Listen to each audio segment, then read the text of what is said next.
A very warm welcome to This World Game Changers podcast, where your host, Paul D. Lowe, embraces many crucial conversations that compassionately contribute towards creating a better life and world. Paul's intention is very simple: to help get people's inspirational insights and motivational messages out into the world so others may benefit.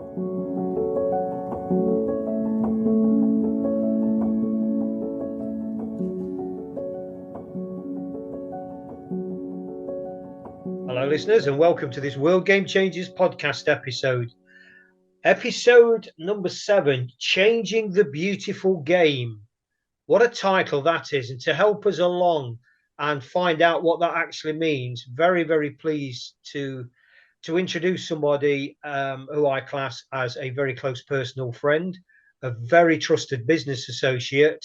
But there is a black mark against him. He's a Chelsea follower. But Gary and I am sure we can kind of overcome that. I don't know. Jason, without further ado, my friend, it's over to you. Hi, good evening. Hi, Gary. Hi, Paul. Hi, Jason. Nice to meet you. You're right, mate. You too. Well, welcome, everybody, if you're listening, and just wanted to host this, which is quite special for me because I do have a dear love of football. Not that I was any good at it, but the teams I followed, I thought that they were, but they turned out not to be. But hey-ho. Obviously, today's podcast, we've got Paul and Gary that are both the co-authors of Angels with Dirty Faces. And what I'm going to try and do, guys, is just put some questions to you, and it will be great to feel an honest appraisal of your answers, and we can take it from there. I don't know how it's going to go, but I'm sure it will go very well. But this is completely off the cuff, but what age did you guys start going to football? I started in 1974, was my first game. 1974, I started playing football at school when I started primary school. And then my first ever football game was 1974. And I never really looked back, really. And then, like I've said before, I was a bit of a Leeds fan at school. But my dad took me to Forest and Norwich, first game I ever took. He's from Cambridge and he likes the East Anglian teams. So he took me to that game. So I've always been a Forest fan, but at school there was, Leeds, Liverpool, Arsenal were the top teams at the time, and most of the kids, because Forest were in the second division, most of the kids followed the big teams like they do nowadays. Like everyone follows Chelsea, Man City, Man United, don't they these days? Liverpool. I think it's just natural for kids to go that way. But I eventually found my feet. My dad took me to a few Leeds games while I was at school, which that was a great Leeds side as well. Don Revy's side that more or less won everything. I got the buzz watching Leeds. I thought it was fantastic. I used to love going up there. Obviously, then Forest got promotion and got swept off by that. Went to most of their successful seasons. You know what I mean? So I was always a Forest fan.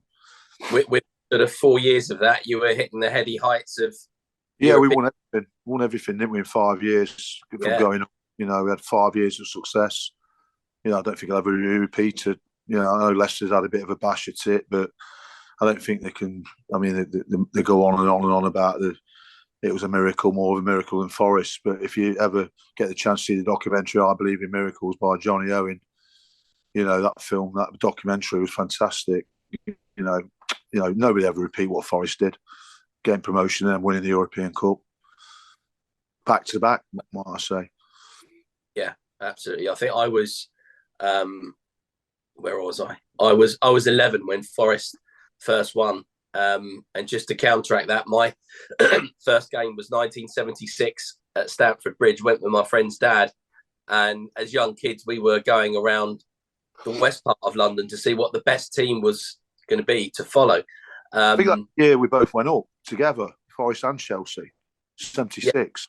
Yeah, and we played Oldham at Stamford Bridge, and we were 3-0 down at half-time and won 4-3. And the atmosphere from then on was absolutely amazing. And, I started going to football in, the early 80s or late 70s, early 80s, when there was a lot of trouble, which we'll cover off later on. and it was a dangerous place to be. But wow, the excitement on top of that was just unbelievable. And when we finally did win the league, I was living in Spain at the time, and my son, who was 8, we won at Bolton. Lampard scored both the goals, and I started getting a bit emotional when we finally won. And my son said to me, "Dad, you're a wuss." And he had no idea, because he'd only sort of grown up with Chelsea at the making their way up more consistently than as I watched them, because we were continually relegated, then promoted, and relegated and promoted, and it was mind-numbing. And again, as a young kid, I used to get 3 buses and 2 trains to go to these games and watch us get beaten by Scunthorpe on a rainy Tuesday evening, and you'd think, what's it all about? What's it all for? Yeah. But anyway, digressing. I can remember Chelsea getting relegated to old second division. Kerry Dixon and all that lot playing for you. You was playing, like you say. I got a lot of Chelsea mates, and they were travelling to Oldham away on a Tuesday night. You know, they struggled for a few years, didn't they, Chelsea? Yeah, absolutely. And how about yourself, Paul? What was your first dabble? Blackpool. I always say Blackpool Town. Another good friend of mine, Les Brad, all-time record goal scorer for Notts. And every time I see Les, and we've had a chat this afternoon on the phone, I always remind him, you'll remember this, Gary, 1975, when he scored that goal in the 89th minute at the Bridgeford end from an Ian Scanlon cross. And I was talking to Les about, games, nostalgic games. And I said to him, this was quite some time ago, Blackpool Town. And he said, "There's no such football club, Paul." I said, "There is, Blackpool Town. They play in Orange up in Blackpool." He said, "They're called Blackpool Football Club." And as a kid, I'd got it in my head that they were called Blackpool Town. And even now, but I let it slip out, Blackpool Town. No such. There's never been a Blackpool Town, has there? No. But no. That was my first game. We just threw them in the FA Cup as well in January away. Yeah. Yeah, probably 1 or 2 people going up there for the Seasiders weekend away. Well, I don't think I'll have a weekend away. I'll take my lad, but I'll definitely be going to the game. Well, that's good to hear. I mean, on a separate note, for this is to either of you, is there anything that you would change about the modern day football, and also how does that compare, do you think, to previous decades of when I think we all started watching football, probably the 70s? I'll let Gary go on this one, because I think he's got a more tolerant stroke diplomatic response than mine. Yeah, I know what Paul's going to say. Yeah, I love football in the 70s. It was like you said, Jason, it was a dangerous place. There was no families went. There wasn't no families that went. It was just a male-orientated sport, wasn't it? You didn't really see many women there. Obviously, the old kids went, but it was dangerous, and I've said this before, like you said as well, but I mean, there's a lot of money in the British game now, and I find it odd, some of these players are spoiled, and they're not really connected to the fans anymore, like the old days where some of the Forest team used to travel on the train with the supporters and mix, and that great Forest side, I've never met such a good bunch of guys, so humble, and they'll speak to anybody. They'll have photos anytime. But these modern day footballers, some of them, I find they're up their own arses. A lot of them. I'm not saying all of them are, but the money's it's got a bit silly. But then again, it's made it better. It's made it a better spectator sport, a friendlier place. It's all seated stadia, and you can take your family, you can take your young boy now, and you're safe. So in that respect, it's got better. Yeah, I think we couldn't carry on with the 80s the way it was, So it has got better in that respect. Also, I probably would say that, which has been a massive positive for me. Would I sit and watch a game from the 70s or from now? I'd watch it from the 70s, if in all honesty, because of good memories. However, the things I don't think can happen again now, because of health and safety and the accidents that we've had, things like Hillsborough, No, Hazel, and right. those things. That's where the game for me has improved. Yeah, I totally agree with that. That's what I'm saying. I totally agree. I mean, the football in the 70s and early 80s was fantastic. I love watching some of those players. But like you say, it's had to change. And it's changed for the better, spectator-wise. But these footballers now, my mate mentioned the other day, I read one of his posts, and he's right what he said. I could name every FA Cup winner from about 1968 to about 2000. But I can't remember any FA Cup winners anymore from 2000 upwards. I don't remember them now. I don't take much interest in it. I've lost interest in it. And the way they've dismantled the FA Cup, putting it in 5 o'clock on a Saturday, and the way they've put it on the back burner, and the teams, they play the second string and just, what do you call it? I don't like the way they've treated the game. Manchester United went off, didn't they? Went out the FA Cup a few years ago to play the World Championships, which demeaned the FA Cup, didn't it? Oh, absolutely. Absolutely. Right. I think it's just where the business comes into it. It's money. It's all about money these days. It's a money-making machine. It's like I said in the previous podcast. I think Manchester United, Liverpool, they'll be playing Premier League games in China and Bangkok soon, next 5 years, for the money. There'll be that much money. They won't be given a hoot about the season ticket holders or whatever. They'll have a home game in Bangkok. That's the way the Premier League's going. Yeah, I really hope. I think you're actually right, Gary. I hope to God it doesn't happen. I mean, for me, just to finish on the FA Cup, when I was a kid, it was a whole day event. We'd be up at 8, 9 in the morning watching ITV Sport, Dickie Davis, watching the bus leave the club's hotel and make its way there. We'd go out play football with my friends, pretending that we were one of those sides. And then even after the game, we would then go back out over to our local pitch and have another game till it got dark. And it was such a big event. And as you say, I can't remember who won it 2 years ago, in all honesty. That's right. I'm exactly the same. Exactly what you said there. We was all exactly the same as kids. I'd watch it from it come on TV at dinner at lunchtime, just in the morning, 10 o'clock, whenever it come on. Watching the teams leave the hotels. It was just a massive buzz. The only thing that gives me a buzz now, I still get a buzz off the FA Cup draw. I love the FA Cup draw. The third round draws to see who you get. I still get the buzz off that. Yeah. I think there will be hopefully. What I do love about the FA Cup, and I was watching really bizarrely. I was watching a program on Bradley Walsh last night, the comedian. Film presenter, and he was a semi-pro footballer, played over at Brentford, and he was saying that what he loved was the draw. And for you, if you were and I played to a reasonable standard, wasn't good enough to be pro, but played semi-pro, and even when it was a FA Cup, you went on a little run and felt like you were part of that. Then you actually felt like you're actually a pro footballer, and it's great. I love it when these sort of real lower teams face the Liverpools and the Man Uniteds and even the Forest now, because it's a Premiership club. It's a Premiership club to a point, but that's the beauty and the romance of the game of the FA Cup. That's right.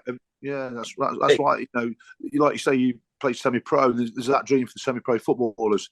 I think Colville Town got to play Charlton away this season, didn't they? And obviously we follow Carlton Town. We work for Carlton Town, and we played. I think it was last year or the year before. I think it was Stratford Town, and they went on to play Shrewsbury, and they went 1-0 up, and we gave them a right game. We was winning at half time, and it's the dreams there. A little club like Carlton Town one day could get to that first round, like Colville Town. They're only a step above us, and they went to Charlton Athletic. So the dream's there, isn't it? That's what the FA Cup's all about. Yeah, absolutely. Here's a question for you, Paul.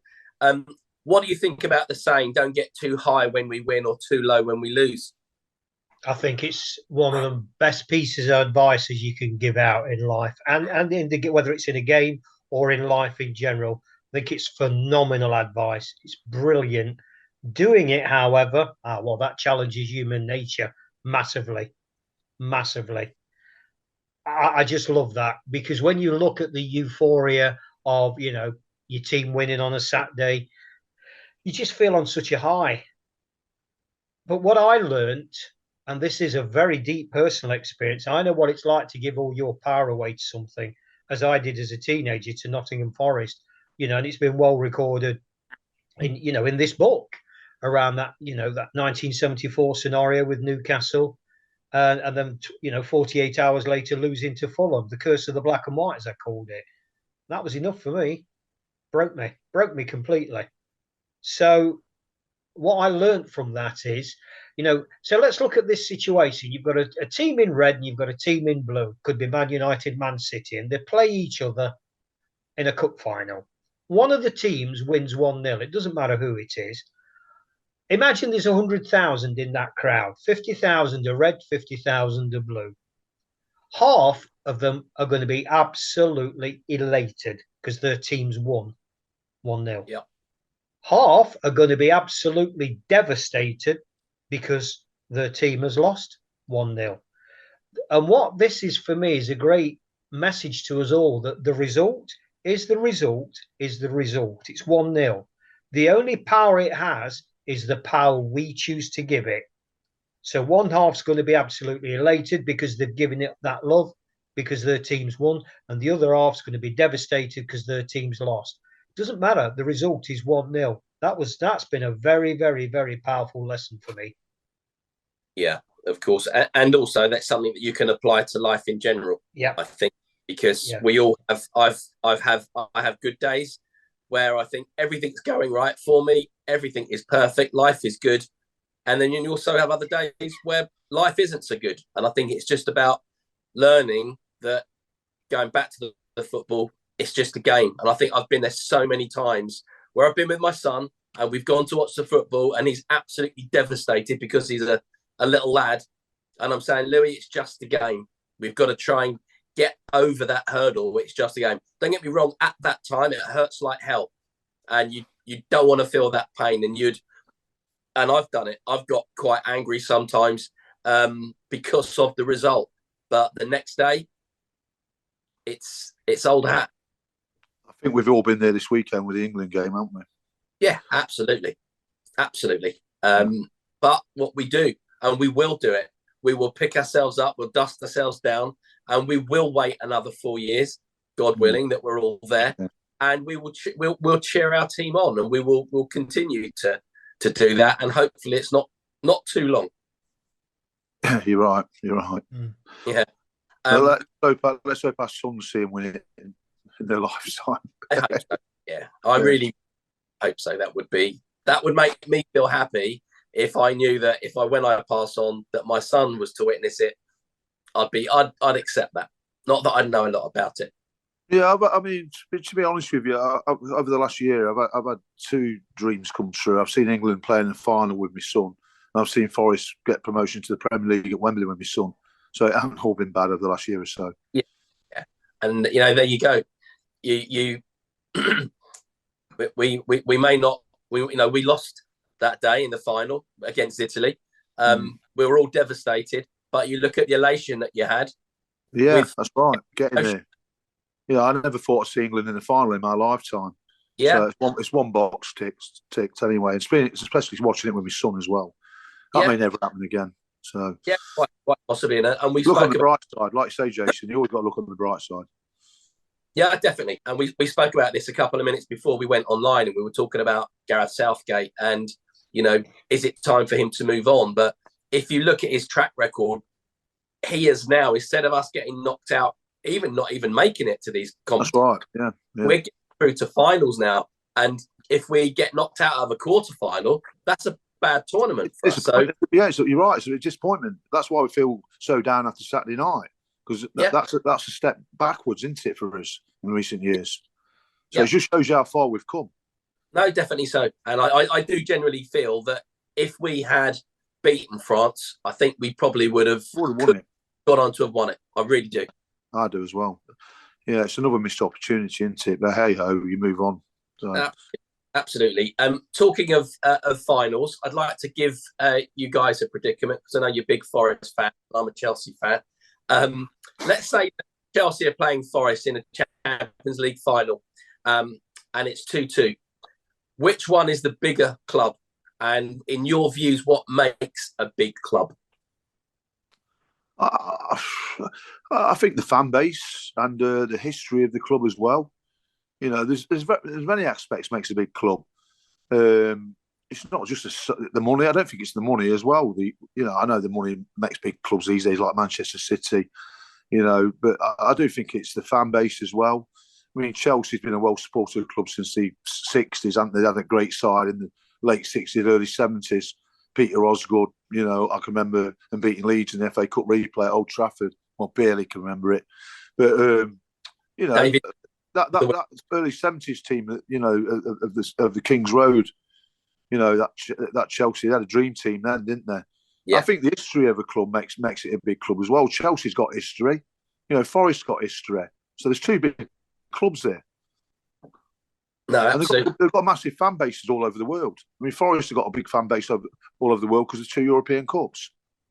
You know, so it's a footprint that they've got. They've both created.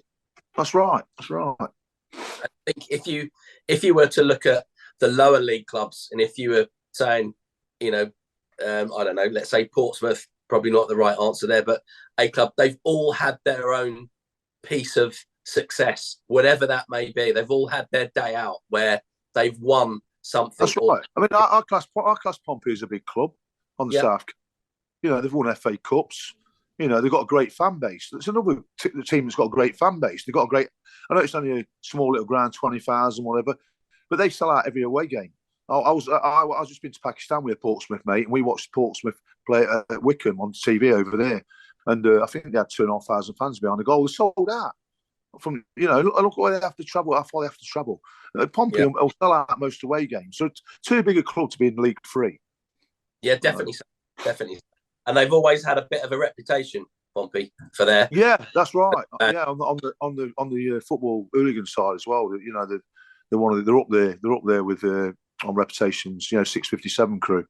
And travel. That was the name after that train, 657.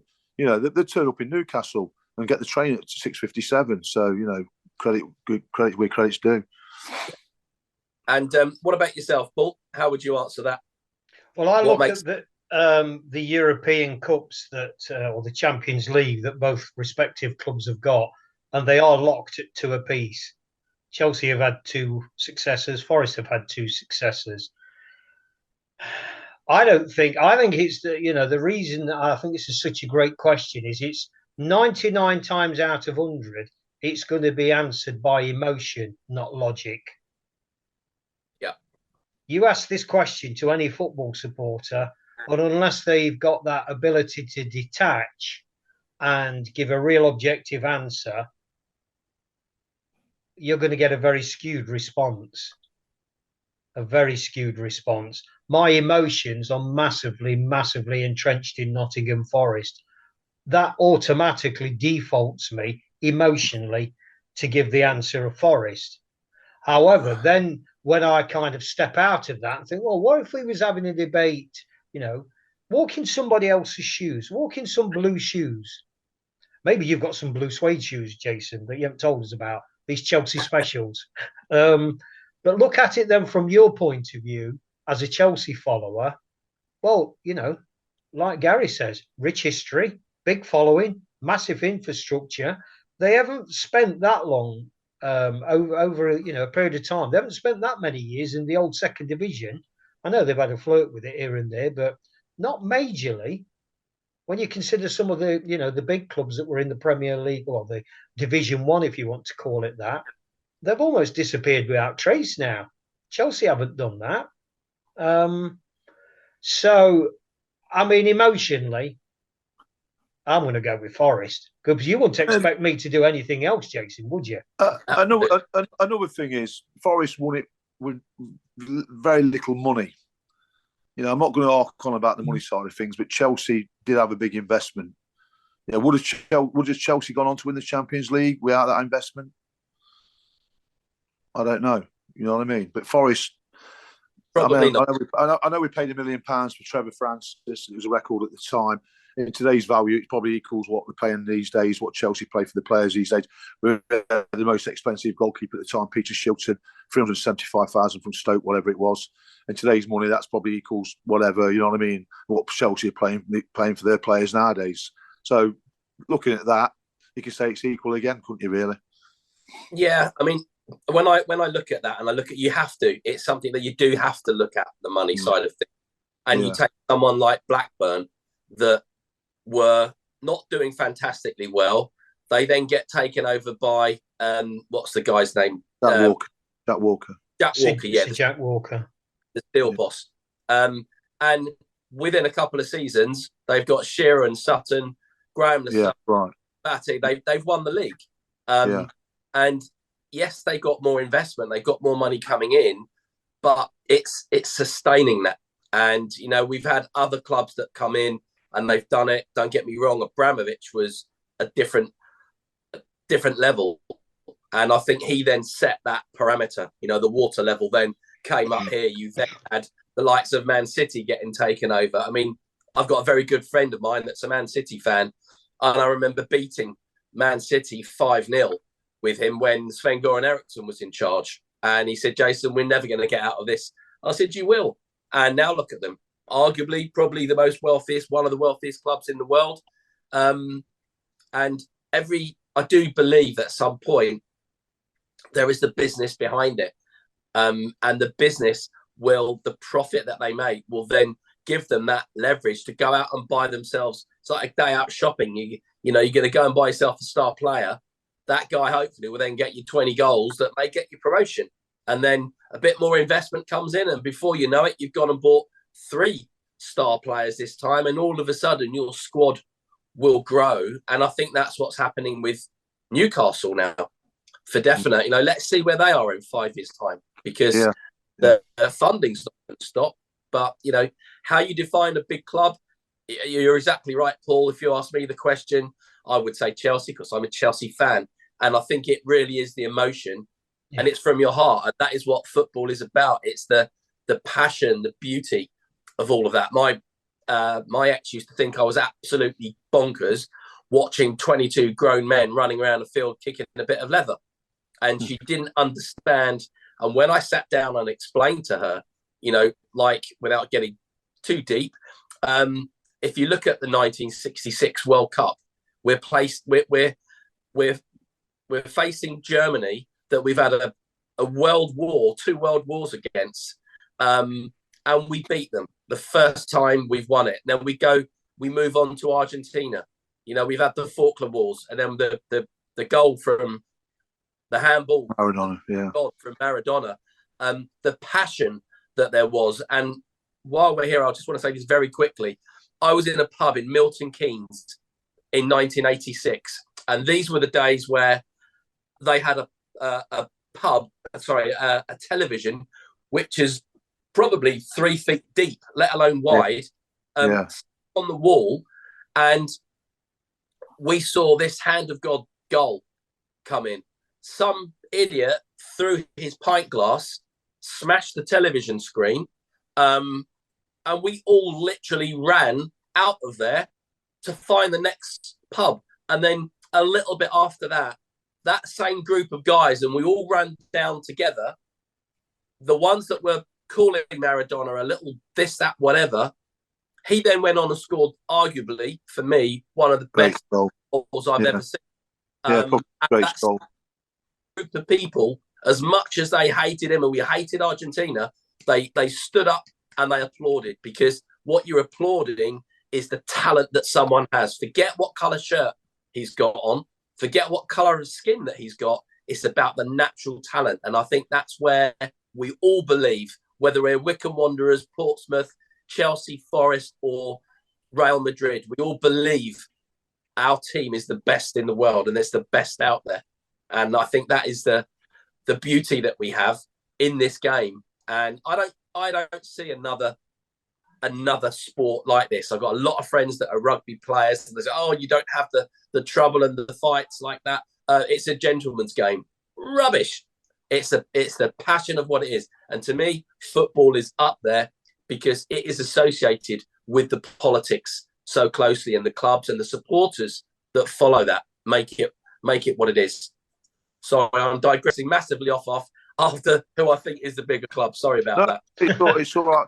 I've just been talking to my MD today. He's just got back from Qatar early hours this morning, and I was asking, obviously, having a catch up in the office tonight.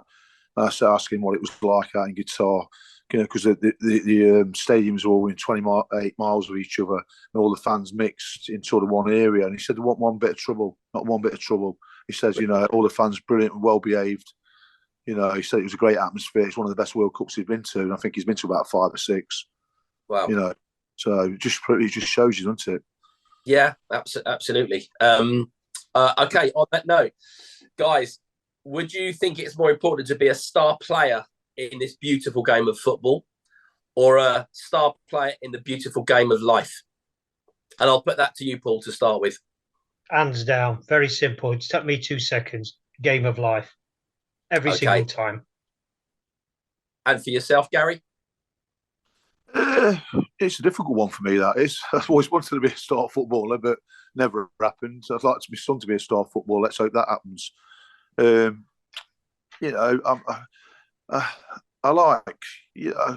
like to give things. So if I was a star player back in the day, I think I would be a nice person with it. I'd like to. A lot of players are like that as well. They give to charities and do stuff like that. I think I'd go that way along the lines. Set my own charities up and stuff like that if I had the money. Yeah, I mean, I've met a few players in my time. Some of them are so up their backside. It actually moved me away from the businesses that I was in, that I didn't want to deal with footballers anymore. Because they were so just focused on themselves. And I think, in the old game, in the new game, you've got both sides. That's just people's characters, unfortunately. Yeah, right, yeah. That we have. That sort of leads me to ask, what sort of qualities or values would you believe that are needed to be a star player in either the beautiful game or the beautiful life? And I'll... Go on, Gary. Go on. No, I didn't want to interrupt you. It's dedication. It's dedication in all aspects. I think you got it's a mindset. You can't go at it half-heartedly, can you? My son, he goes up the playing fields on his own playing football, like what David Beckham did. It don't matter if he's got no mates to play with. He practices shooting, for a couple of hours. He'll practice all day. It's dedication. It's determination. So, absolutely. And how about yourself, Paul? I think things like respect. I mean, they're almost cliched, but they're true. When you kind of dig beneath the surface of what's really needed, those traits of respect, of trust, of honesty, and this is why in the modern game, and I'm generalising now, I've kind of turned my back on it because money spoils it. These two, I see players diving and cheating and trying to get a fellow pro sent off and all that. I just find it disgusting. So what happened to the trust and the mutuality and the respect of a fellow pro? At the end of the day, the guys are trying to earn a living. Why do you want to dive around as if you've just been shot and con the referee? And all this kind of stuff, and then punching the ball in the net, deliberate handball, deliberate cheating. Yeah, all these kinds of things. Yeah, I don't think you see that with the British players, to be honest. I think it's mainly the Latin players. The South American players seem to do it a lot more. It's part and parcel of their game, isn't it? I don't think. I'd say it's 95% of British players are pretty honest. That probably holds a lot of water, Gary, but my mind goes back to the Leeds West Brom game. Was it 3 seasons ago, where there was two particular. Sorry, no, there was an incident there where the Leeds game where the ball was punched in the net, and then was it Howard Gale for West Brom where he did this swallow dive? I mean, the Bolshebalis should have signed him up. It was an amazing dive. And he got a penalty for it. I mean, but my real big kind of bone of contention is the young kids watching that and they've been taught that actually it's okay to cheat. I've got very strong views on that, because if you cheat in the game of football, you're going to be cheating in the game of life. Absolutely. Is that the foreign influx that's sort of come into our game a little bit more? Yeah, possibly, Gary. But it's, the officialdom is in the UK. It's the British game. It's up to the officials to be strong enough. The FA, the football, the EFL, whatever the authorities, to say, actually, I don't care where you come from, but you're playing on our soil by our rules, and we ain't having it. But as we know, they don't. Because for me, and I stand to be, corrected on this, it's money. I still think it's worse with the foreign players. That's what I'm trying, Ross. I think it's a hell of a lot worse. We've seen it in this World Cup. We've seen, as well. You talk about respect, and you see the Argentina team when they won on penalties, and they all went mocking the Dutch players in the centre circle, didn't they? Yeah, that's respect. That's not nice, is it?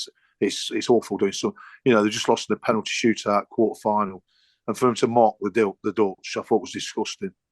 Yeah, no, I completely agree. And contrary to that, I actually saw a newspaper article today with the Japanese coach that bowed to the opposing fans that had beat him out as a mark of respect.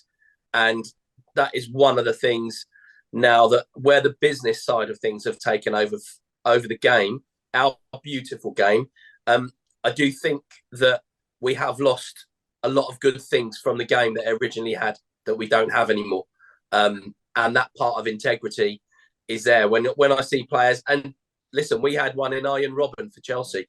It was like he'd been hit with a taser gun sometimes, and he would time it just right on the edge of the box, go down. And I used to hate it. I say, great player, but you've got that skill that I never had to make it as a pro footballer. Show us what you got. You're not Bambi on ice, and I think we don't want to watch it, do we? We don't want to see that. No, not at all. And it was the influx. It started with Ozzy Ardiles and Ricky Villa after the '78 World Cup. Then we had the explosion of the foreign players, and it was exciting. It did change the game, but you saw more flair, and they would acrobatically throw themselves down where it may work in Serie A or another part of the world. It doesn't work here. No, that's right. Or it didn't do. Just changing something. And this is something that I've thought about, Paul, and this is a curveball question that I want to throw to both of you. And this is going back to the book that you guys have both very well co-authored. In my time, I think I was about 12 years old, and we were in Chelsea. We're in something called the Milk Cup, and from memory, we were either in the first division or the old second division. We played Millwall, and we played them away, drew, and then we beat them 1-0. And anyway, I'm with my friends. This was a school night, a Wednesday evening, pouring with rain, and we never ever wore colours because you didn't do it because of the hooliganism that was going on, and Millwall were right up there when it came for that.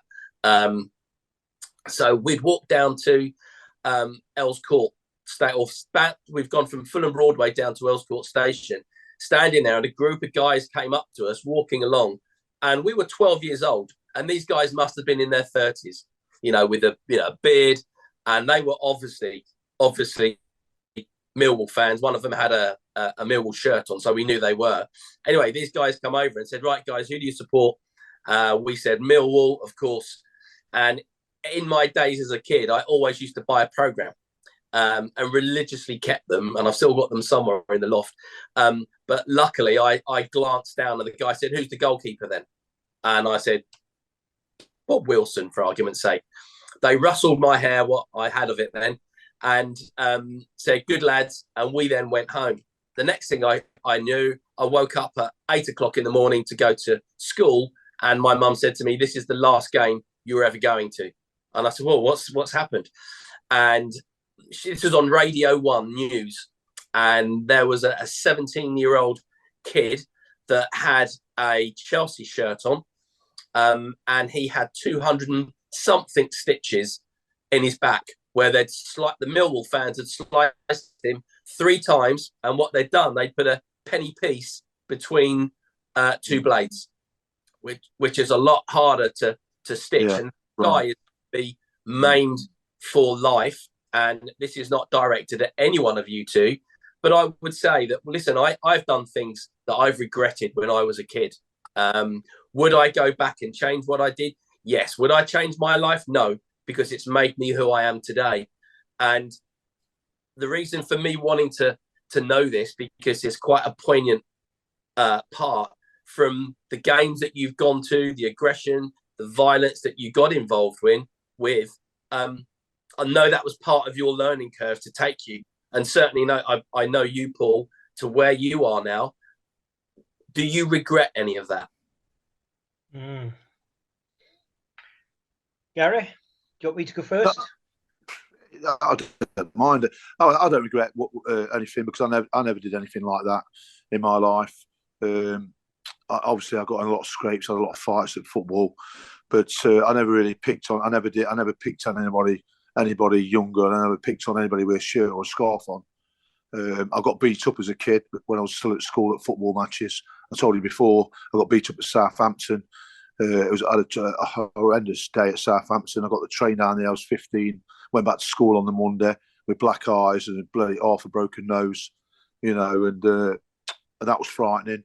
I went to Forest and Leeds at Leeds.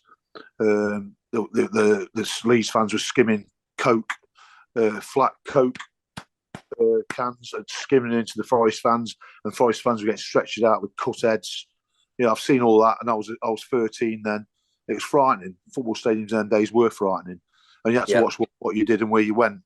My mum and dad wouldn't let me go to several games. When I was 14, 15, if there was, there was going to be high profile trouble. And I used to go balmy at them and bawl my eyes out. I want to go. That caused that many rows. I went to Old Trafford when Forest won the League Cup for the first time in 1978 with my mum and dad, my dad's friends, and we come out of the ground. We just beat Liverpool 1-0. Liverpool fans were smashing everything up that moved. And there was picking on my dad's mates, and my mum was scared stiff. My mum didn't get to a football match. That was 1978. My mum never went to a football match again until Forest got back in Europe in, I think it was 1975. She was frightened to death. Never went back till it took her about 20 years to go back. Yeah. So I've seen it all. I know, and on my heart, I've never done anything like that. I don't get me wrong. I've had punch-ups. I've been battered and bruised, and I've done the same to opposing fans, but it's been opposing fans that wanted to fight. I've never been a bully or picked on people, and most people will tell you that. So yeah, I think in most of the scuffles that I've seen, and again, when it was really poignant, I was sort of 12, 13, 14. And it was gangs running at you down the side streets, and it was more either before the game or after the game, and you had no choice. It was fight or flight, and that's right. It was, if you were caught, then it was fighting. And don't get me wrong, I've been involved in some of that as well. So I hope you don't think the conversation or the question was too direct, but bearing in mind what the conversation that we're talking about, I just wanted to know that. And how about you, Paul?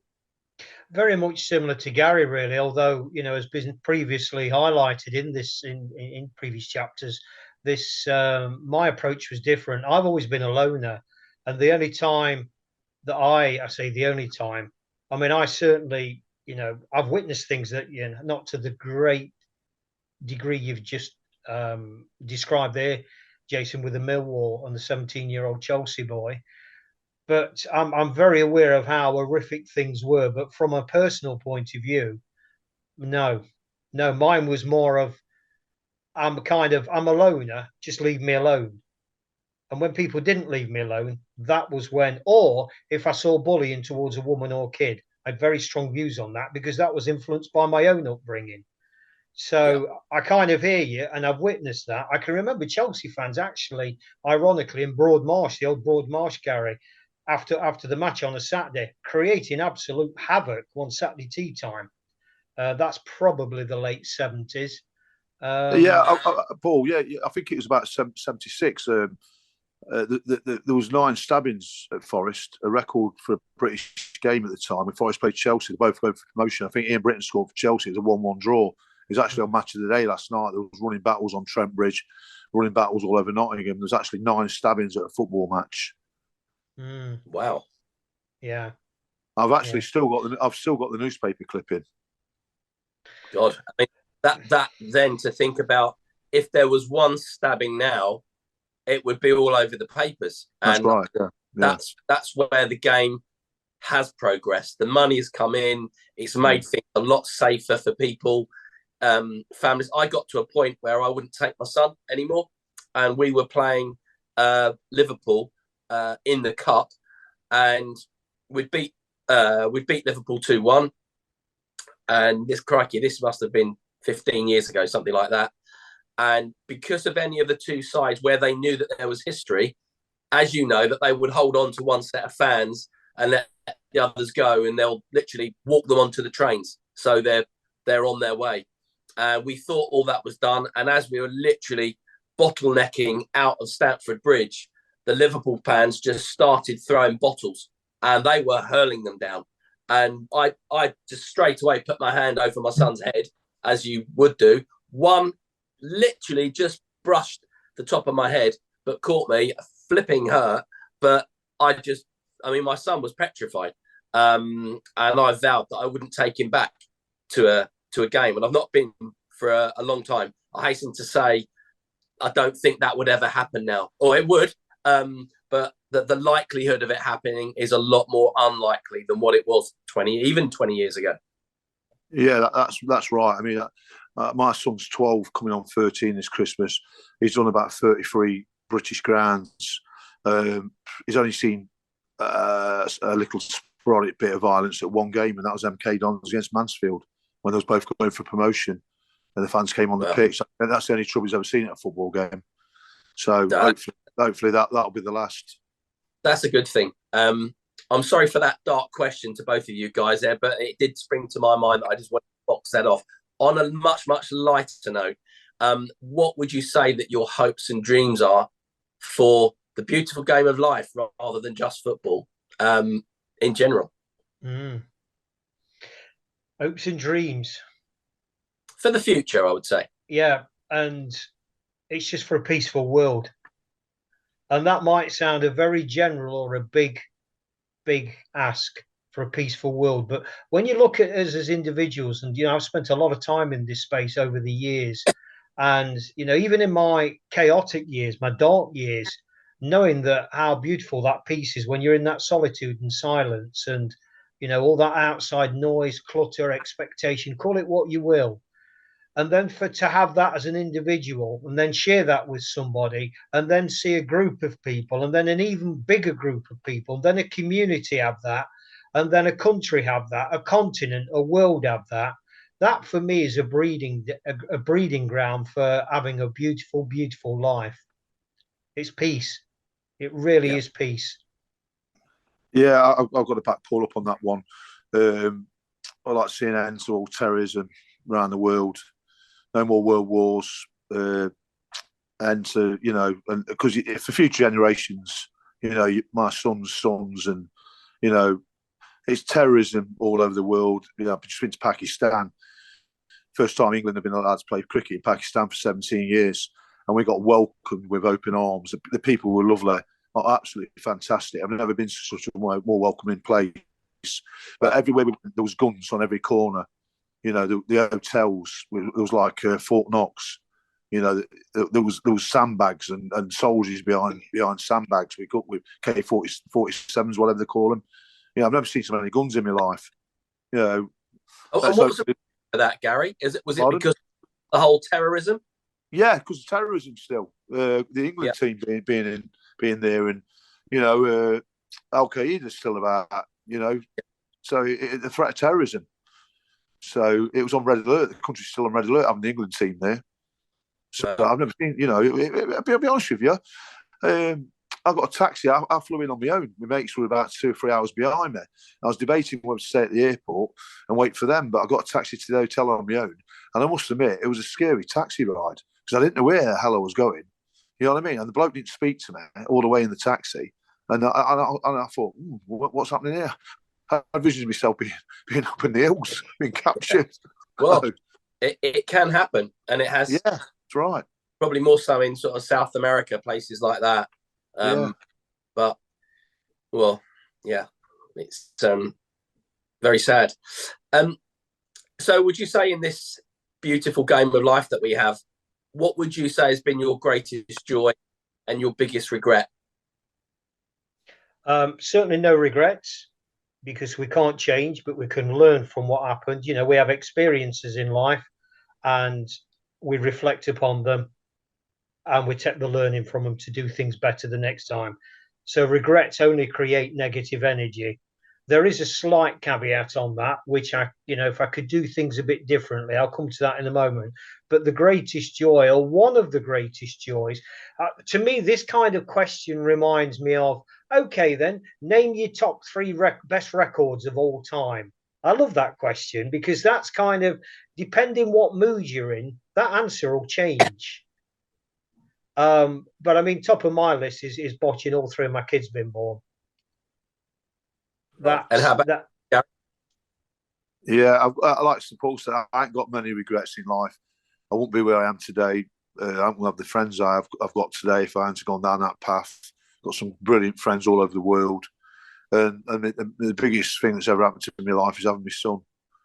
You know, and watching my son grow up and taking him to football and sharing the same experiences I went through, following football, cricket, and just enjoying life, really. Fantastic. And sorry, Jason, what comes a very close, if I was going to say comes a very close second, was that fateful day at Wembley. This is going into the beautiful game of football. So, on the 29th of May, 2022, when Forest won the playoff final against Huddersfield. That day, and that wasn't just about a Forest victory, that the energy in that stadium from the Forest contingent was like nothing I have ever experienced before. That was, that I will take that to the grave with me as one of the greatest days of my life. And I hasten to add, it wasn't about the result. I mean, obviously that contributed. It was about the energy, to see families. And this is where kind of, despite my own kind of disregard for the modern game generally, certainly at the higher level, one of the great things, and you guys have already singled this out quite consistently, is the way the stadia have changed. The epitome of that was at that fateful day at Wembley a few months ago. You'd got families standing together, laughing together, crying together, tears of elation, tears of joy. That was something to behold and something I will never, ever forget. Okay. So in those words, because you both noticed there that you mentioned you don't have any regrets, which is brilliant and fantastic. And I'm 100% with you on that because I'm the same. Our tapestry of life and our experience of life is what takes us and what makes us today. So on that note, if you could both meet yourself at the age of 18 again, what inspirational words do you think you'd say to yourself? I'll go to you, Gary, on that one first. I didn't listen to anyone at 18. That's a problem. I never listened to anybody. I was a bit selfish. I was completely different, like you say, but perhaps be a bit more, I don't know, respectful. A bit more respectful. Back in the day, I was a bit of a tearaway, a bit of a young lad. All I was bothered about was football, drinking, clothes and women. Well, to be honest with you, women didn't come into it till a few years later. I wasn't even bothered about women at that age. Probably be a bit more respectful. I hope I didn't upset too many people along the way. Obviously, I've just done a podcast recently. It's quite high on social media, and we got in trouble for some Everton fans in Nottingham. And this lad come up, made a comment. He goes, "Oh, I can remember that day, Gary. A few vans got smashed up on Maid Marian Way." He said, "I was 8 years old." He said, "We had to drive all the way back to Liverpool with no windows in the van."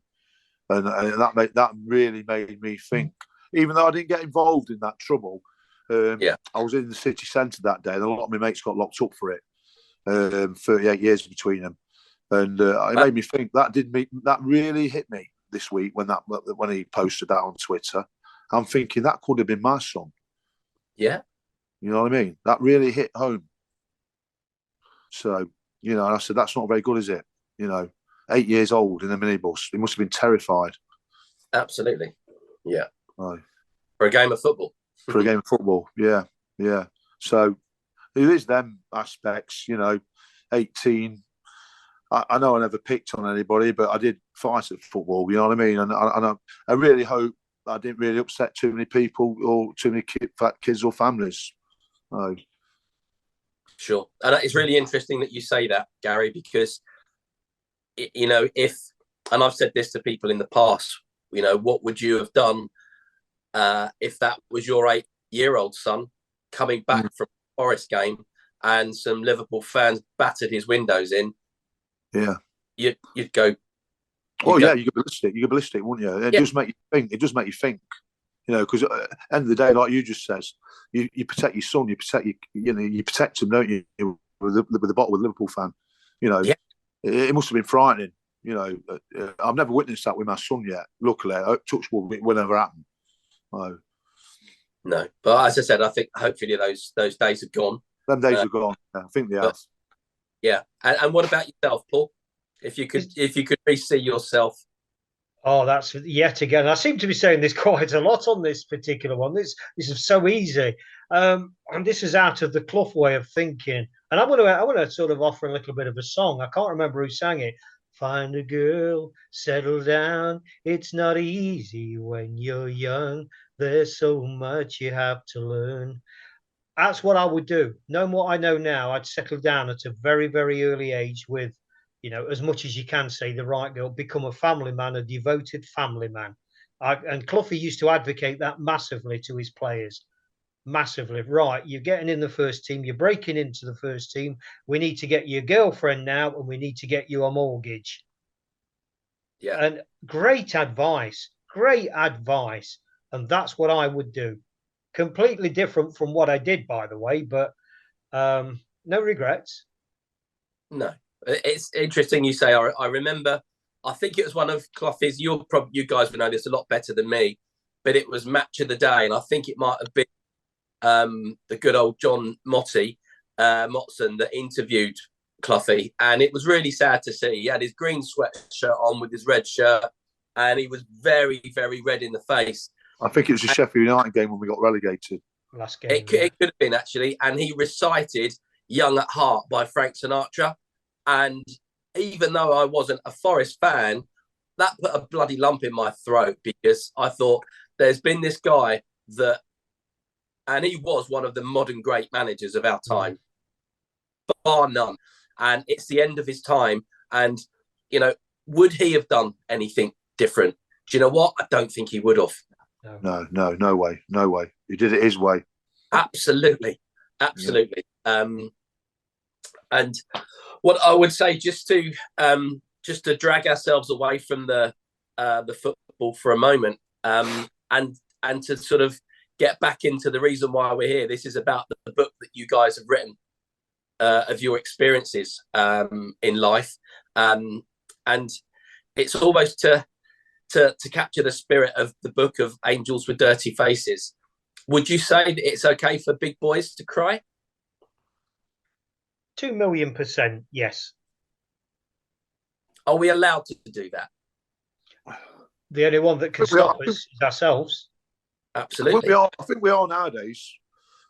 I don't think we would have been 30 years ago, but I think we are nowadays. Yeah. It's out there now, mental health issues, and it wasn't there 20 years ago, was it?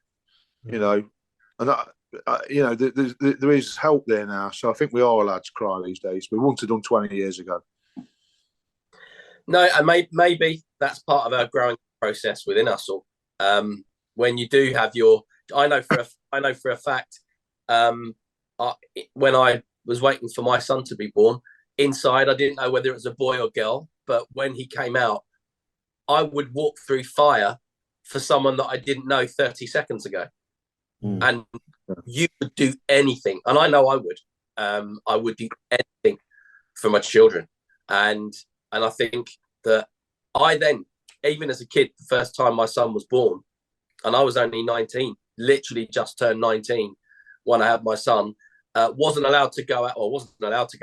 I'd be finished playing football on a Saturday for Uxbridge, and all my friends were going out for drinks with their blazers on, getting off the coach after playing football. And I remember standing there having to go and buy a bag of nappies for my newborn son. And all my mates were laughing at me, but I didn't care.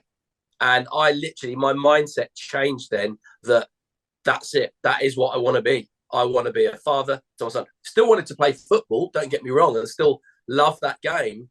But something inside of me changed then. And I would say that, of course, it's okay to cry. And, we try and give this image that we're big boys, and really deep down, we're probably not. We're just human beings that are just trying to get on. And we have our passion in life, which happens to be football, but also our children. Yeah. It's and that kind of really brings it to a nice crescendo, really, Jason. Because when you look at that iconic Cagney film, and this is Gary and I have spoke about this, and obviously was the catalyst for going on this journey of having these deep conversations, and the way that Jimmy Cagney right at the end did what he did. And for those people that haven't seen the film, I'm not going to say what he did, but I'd urge you to check it out. But just let's say it reinforces that I know adage, that it is okay for big boys to cry, because actually real men do. Yeah, it's. Do you know, I was. This again. I'm sorry, guys. This is the football related stuff here. But I saw in one of the games when Portugal got beaten by Morocco. What a fantastic game that Morocco played. And what I found very interesting, whether you like him or loathe him, Marmite, but Mr. Ronaldo, that probably will be his last World Cup now. And what I found interesting, one of the world's best players ever, the cameras, rather than going to Morocco, the first African nation to get to the semi-final, and hats off because they played a fantastic game of football, they went on to Ronaldo, and Ronaldo was crying. But that should be for all those kids, and he's inspired my son massively. What a fantastic young man my son has turned out to be. Ronaldo was one of his greatest inspirations, and he can still inspire people in his last games because of that passion. The guy's 37, 38, probably his last World Cup. He's been there, he's done everything, but he's not won the World Cup. And I thought that was such a fantastic advert for the game, to know that there are still people that are in their adversity, are still inspiring people. And again, I don't think you'll get that on Wimbledon or in Twickenham, because I just don't think those personalities are there. Yeah, my lad absolutely adores Ronaldo, looks up to him. Yeah. I was lucky enough to get a couple of tickets last season when he made his debut back for Manchester United, scored 2 goals that day against Newcastle, beat Newcastle 4-1. So he's lucky enough to see Ronaldo in the flesh, which is, I'm pleased that I managed to do that for him before he retires. But I actually was going to take him to play against Juventus in Milan a couple of years back. I had tickets, flights booked, hotels. Then COVID struck and we lost it all. So we never got to see him in Milan for Juventus. So when he moved to United last year, I managed to get a couple of tickets. So he's actually seen him play. So that's one good thing. Yeah, he will always remember that, and hopefully whatever it would have inspired him in some way. Yeah, that's right. Yeah, that's right. Well, scoring 2 goals back on his return to Manchester United. He'll never forget that moment, will he? Not at all. So one last question, and then I'm done. I'd like from each of you, who's your best ever Forest player? Well, I've got possibly 3. I did like Duncan McKenzie, then John Robertson, and then Stan Collymore. They're my top 3. Oh wow! Okay. How about yourself, Paul? One only, John Robertson. That's it. Robbo. Unbelievable player. And there's been some good ones down the years. I mean, Gary, from a goalkeeping point of view, mentioned Peter Shilton earlier on. Yeah. Shilts was something to behold. That save he did from Ferguson at Coventry when Forest won the old First Division title, that 0-0 draw. Blimey. John Middleton, who played in goal. The list goes on. But for me, it would have to be Robbo. It would have to be Robbo. Okay. Interesting. Okay. I think that's me done, guys. And thank you for your time. It's been a pleasure meeting you, Gary. And you, Jason. Thanks for your time as well, mate. Thanks for the help. Not at all. Be good to meet you one day. Maybe go and watch a game. Yeah, definitely, mate. Yeah. So I think we've got Chelsea at home on just over New Year, haven't we? So Is it New Year's Day? We've got Manchester.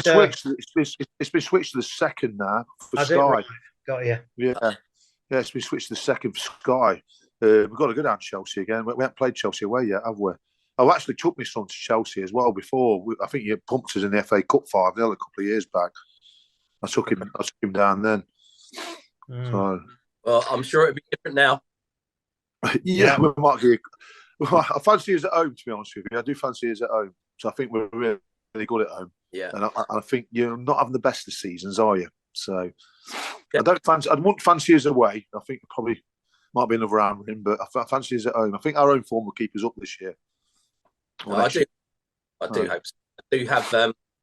I do have a soft spot for Forest, I must admit, from my early days when you did win the European Cup twice. Fantastic times. Yeah, a lot of people say that as it happens. Yeah, I've got a lot of London mates, London supporters mates, and they all say pretty much the same thing, that the Forest were like their second team. Yeah. And they always look at the results to this day. Yeah. And I think most of the nation wanted us up last season. You could feel it. Everybody wanted Forest back. Yeah.